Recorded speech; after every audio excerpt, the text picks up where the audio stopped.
আজকে দেখেন সারা বাংলাদেশে ইস্তেসকার নামাজ হচ্ছে, হাজারো মুসলিম মিলে আল্লাহ তাআলার কাছে দোয়া করা হচ্ছে।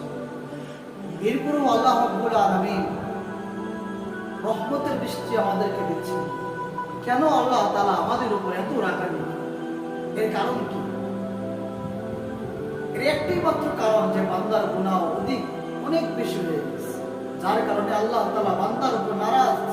আল্লাহ তাআলা বান্দাকে রহমতের বৃষ্টি দিতে নারাজ।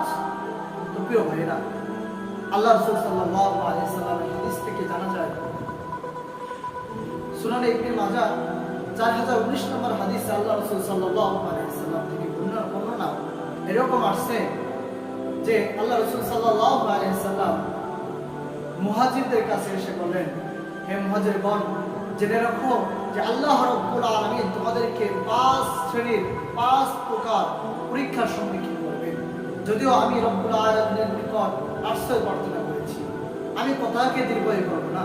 আল্লাহ রাব্বুল আলামিন আমাদেরকে রহমতের বৃষ্টি থেকে এই জন্য বিরত রাখছেন যে আল্লাহ রাসূল সাল্লাল্লাহু আলাইহি ওয়াসাল্লাম হাদিসে ইবনে মাজাহ যে হাদিসে ইরশাদ করে গেছেন, আল্লাহ রাসূল বলেন, যে ব্যক্তি, যে জাতি, যে দেশে, যে রাষ্ট্র, যে গ্রামে, যে দোকানে ওজনে কম দেওয়া হবে, মাপে কম দেওয়া হবে, যে জাতি যাকাতকে অস্বীকার করবে, যাকাত থেকে বিরত থাকবে, নিজের সম্পদ থেকে আল্লাহ রাস্তায় যাকাত দিবে না, সে জাতির উপর, সে দেশের উপর, সে রাষ্ট্রের উপর আল্লাহ তাআলার রহমত উঠে যাবে।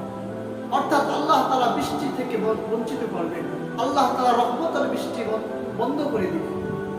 তো প্রিয় ভাইরা, এখনো আমরা যারা যাকাত আদায় করি নাই, এখনো আমরা যারা গুনাহকে ছাড়তে পারি নাই, এখন আমরা যারা সুদকে ছাড়তে পারি নাই, এখনো আমরা যারা আল্লাহকে চিনতে পারি নাই, এখনো আমরা যারা মসজিদকে চিনতে পারি নাই, এখনো আমরা যারা আল্লাহ রাসূলকে চিনতে পারি নাই, চলুন ফিরে আসুন। আসুন আমরা সবাই আল্লাহ তাআলার রহমতের নিচে চলে আসি, আল্লাহ তাআলার ডাকে আমরা সাড়া দেই। আল্লাহ তাআলা বলেন, হাইয়া আলাস সালাহ, আসো নামাজের জন্য, হাইয়া আলাল ফালাহ, আসো কল্যাণের জন্য।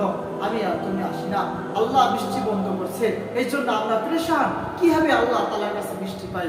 প্রিয় ভাই, তোমার আর আমার আমল যদি ঠিক থাকতো, তোমার আর আমার হিসাব যদি ঠিক থাকতো, তোমার আর আমার যদি ওজনের পাল্লা ঠিক থাকতো, তোমার আর আমার যদি যাকাতের মাল দেওয়া ঠিক থাকতো, আল্লাহ তাআলা আমাদের কখনো বৃষ্টি থেকে বঞ্চিত করতেন না।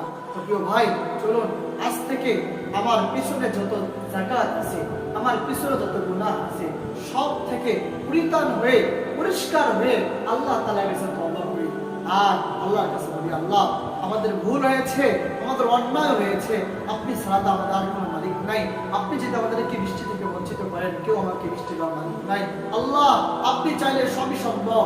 আল্লাহ আপনি আমাদেরকে রহমতের বৃষ্টি দান করেন। আল্লাহ আমাদের বাচ্চাগুলো অসুস্থ হয়ে যাচ্ছে, আমাদের পিতা মাতা অসুস্থ হয়ে যাচ্ছে, বৃদ্ধ লোকগুলো অসুস্থ হয়ে যাচ্ছে, খেটে খাওয়া মানুষগুলো সে রাস্তায় বের হতে পারছে না। আল্লাহ আপনি একটু রহমত করেন, একটু রহমতের বৃষ্টি দেন, একটু রহমতের বৃষ্টি দেন।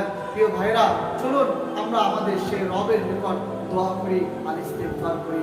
আল্লাহ রাব্বুল আলামিন আমাদেরকে তৌফিক দান করুন। ওয়া মা আলাইনা ইল্লাল বালাগ।